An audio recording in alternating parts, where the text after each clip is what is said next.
Ladies and gentlemen, when the songwriter said Christmas is the most wonderful time of the year, he was very right, wasn't he? Because it's a wonderful time. It's a time when many of us have something we call selective amnesia. Turn to your neighbor and check if they're having amnesia. Are they looking at you like they're seeing you today for the first time? That's selective amnesia. It's a season when we choose to conveniently forget the resolutions that we made in January and forgot for the first time in March, then remembered again around June, July. Then around October, we said we need to do this thing before the year ends. Now in December, we've just said, you know what? We wanted to lose 5 kilos. But when the last time we stood on the weighing scale, we had gained, or is it negative loss? We had gained a few more kilos. It's a time when church attendance is thinning, gyms are emptying, bank balances are disappearing in this time of 14%. And all the wonderful things that we planned for the year or the season have basically been overturned. And then you have these guys called Bonfire who have just told you, hiyo hesabu ulikuwa umepiga achana nayo. So you have money in the account. There is a holiday, inatosha hiyo pesa, let's go. In the words of one popular Kenyan poet and philosopher, and a friend of mine because we went to campus together, tunaweka shida chini, tunainua mikono juu na tuna ba. And Jesus is still Lord. It's a season when many people numb themselves, or like Pastor Kevin likes to say, anesthetize themselves. Basically says that they want to forget all their issues and focus on nothing else but having fun. As a result,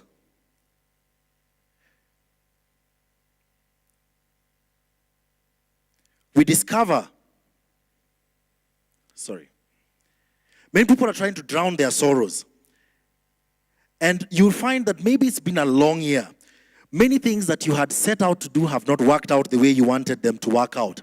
Many people that you had hoped to get connected to have decided to get connected to other people. Many partnerships that you had hoped to get into in business have not panned out. Many things that you had set out to do have not worked out the way you wanted them to work out. And so it just feels good to, if only for 30 or 31 days, we can lay those things aside and just live our lives the way we want to. Ladies and gentlemen, today we start a new series. And this series is titled, This Changes Everything.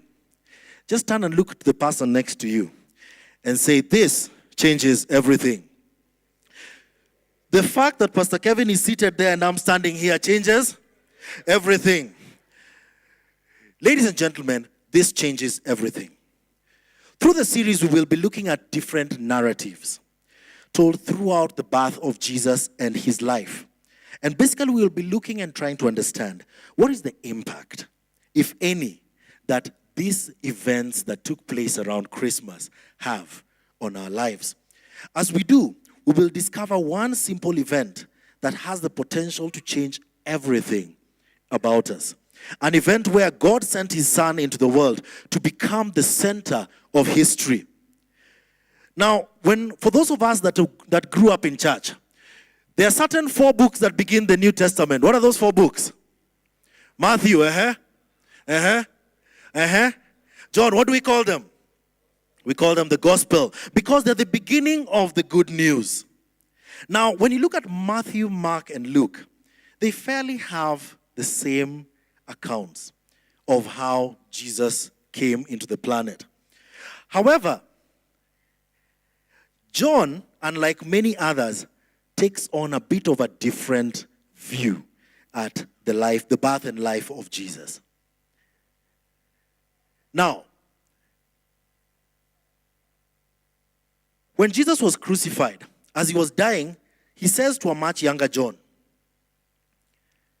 John, behold your mother. And he says to Mary, Mary, behold your son. Now let me put it in English. He basically told John, I want you to take Mary as your mother, and told Mary, I want you to take John as your son.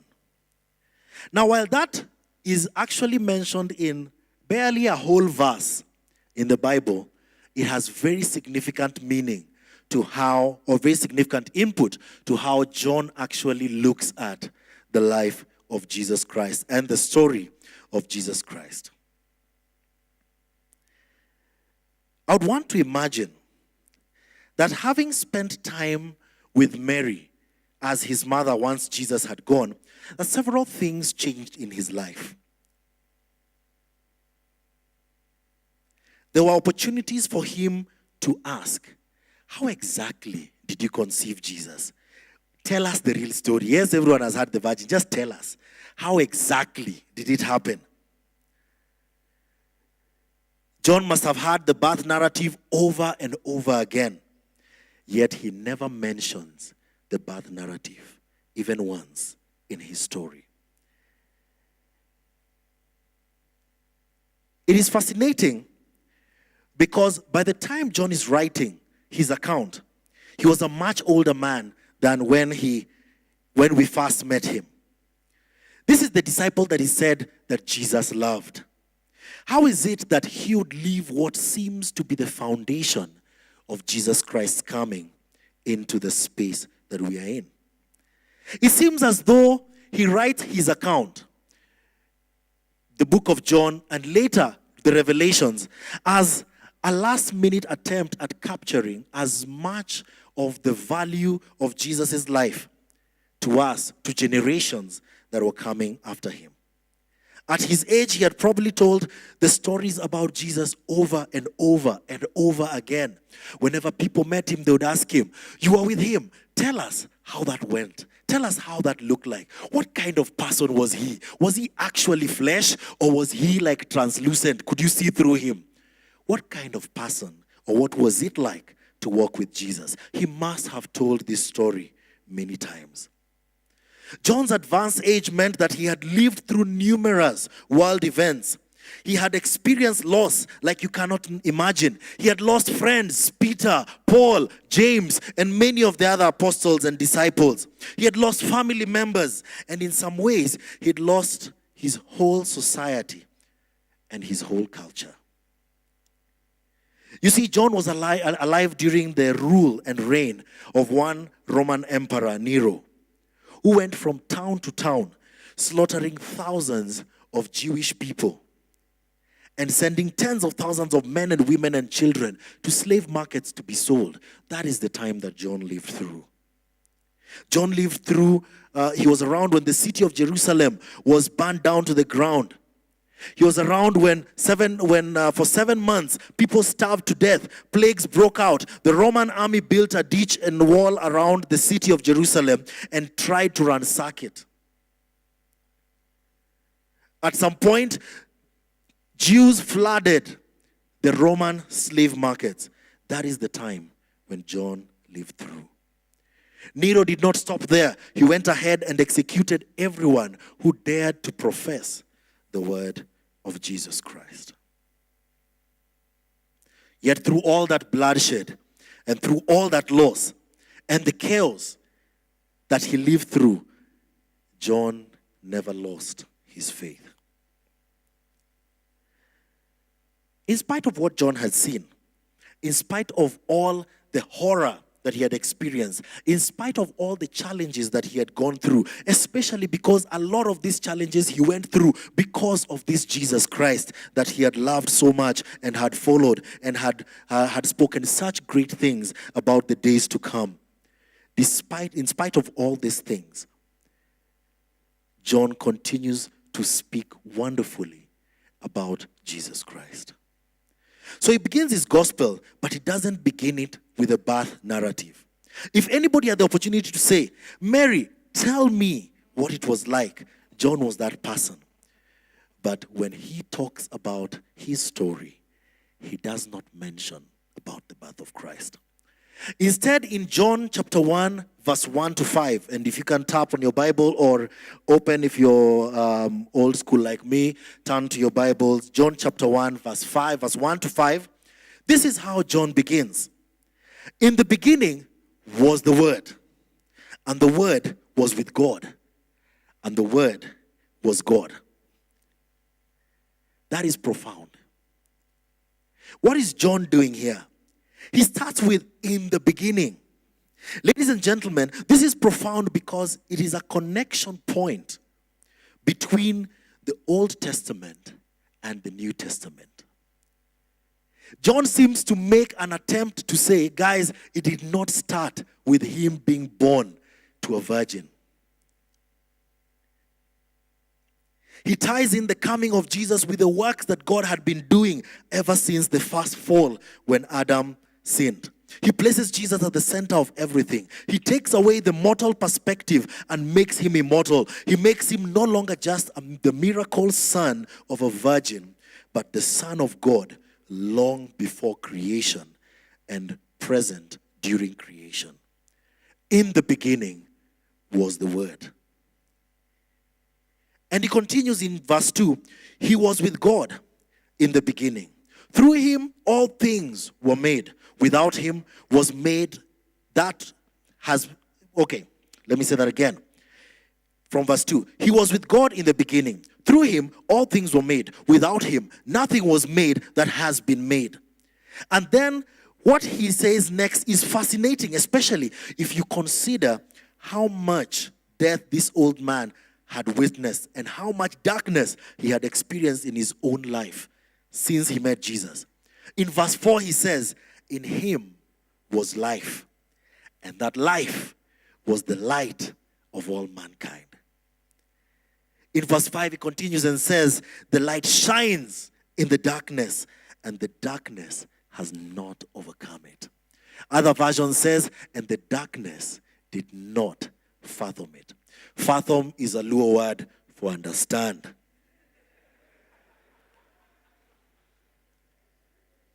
So when John wrote this, he had lived through some very dark days. It would have been understandable if all the sorrow and the madness that he had experienced through the years would kill his spirit. But all the death this old man had witnessed, especially because of it being caused by Jesus Christ. But as an old man, even having seen such loss, he says, he refers to Jesus as being the light and the life. As we are approaching the close of the year, as we are looking at the Christmas season, as we are getting into it and becoming a part of it, I don't know what this past season of your life could have been like. The last 11 months, January to November. I wonder if, like John, you too have experienced and lived through some kind of darkness. Seasons of darkness and times when uncertainty and doubt slowly begin to invade your space and threaten to overcome your belief. I wonder if 2016 threw some serious curveballs your way and in some ways left you disappointed. I wonder if all your loved ones made it through the year healthy and strong. I wonder if you have experienced the darkness of the world. Even though John, who had seen better days, sat down to write this narrative, he begins his Jesus story in this way. In him, referring to Jesus, was life. John is trying to put into words his life experience and perspective into words. He's had all this time to think about it, the things he's seen, the people he's seen born and die, the destruction of everything that was important to him, and yet he summarizes it this way. When I think about Jesus, the best way I know to put it is, in him was life, and that life was the light of mankind. It's amazing that this is John's introduction. And he starts it by saying, Jesus is the light. And this light always shines in the darkness. At this moment, John thinks about the unimaginable darkness that he has lived through.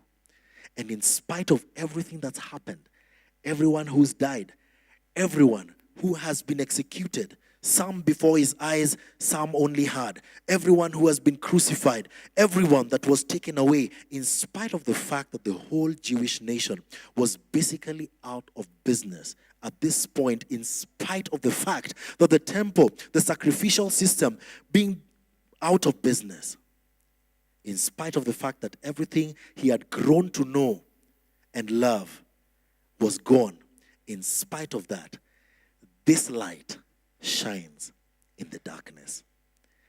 And he goes on to say that the darkness did not overcome it.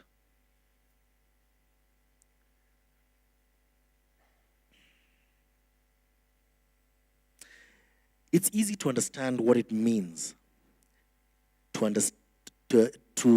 light to shine and expose what is in darkness. After all, we said that darkness is the absence of light.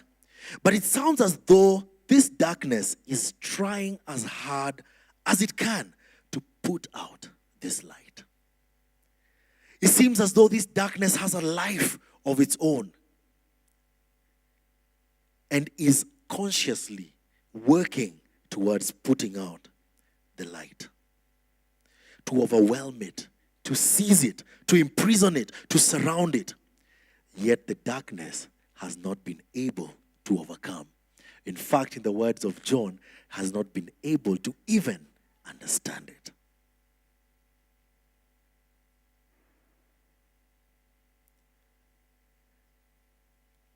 As we come to the Christmas season and the end of the year, what darkness has 2016 thrown your way? What impossible situations have you faced this year? Is it the bitter disappointment of goals you had set but not accomplished? To pursue a certain academic course, to settle down and get married, to start a business with a trusted friend, to get a child, maybe to get a job, or even take your existing business to the next level. Maybe the darkness that has surrounded you is disease, or that a loved one has left you. Maybe it's estrangement, or broken relationships, or lost jobs, or even to capture that which the media has been pumping us with, the corruption, the systems that do not work. Maybe this is the darkness that has surrounded you. How has the darkness conspired to snuff out and overwhelm the light of Christ that shines in and around you? As Christmas approaches, maybe we need to approach the birth of Christ the same way that John approached it, with a great sense that the reason Jesus came, the reason he was born among us, is simply this: to change everything. It was so that even in the midst of what seems like the deepest darkness, that Jesus is life. And Jesus is light, the light that overcomes the darkness. Ladies and gentlemen, today the world is seeking this light. The world seeks to see this light. And maybe in the thickness of the darkness, the light has seemed to dim. In the thickness of the darkness, we have lost focus of the light. That light has been shared with all who accept it, and that light is available to all who seek it, and the world is longing today to see that light. The scriptures have said in Romans 8:19 that creation is yearning for the revelation of the true sons of God, the revelation of the carriers of this light. You may have wondered why I greeted you good morning fearless influencers. Because a fearless influencer is a carrier of this light. Shining the light into every space that they go into. As we celebrate Christmas and as we look into 2017, which I pray you're already seeking God for, as a born-again believer, ask God to renew his light in you, because it is he who said a light is not hidden under the bed. Too many believers have hidden their light under the bed. And Jesus is calling that we may bring that light out and put it on a hill. Ladies and gentlemen, it is time to bring out the light and shine it into the darkness. The thick darkness around us can be dispelled by the light. Let that light shine. For those that have not taken in this light, it is time to embrace the light. The light that warms with love.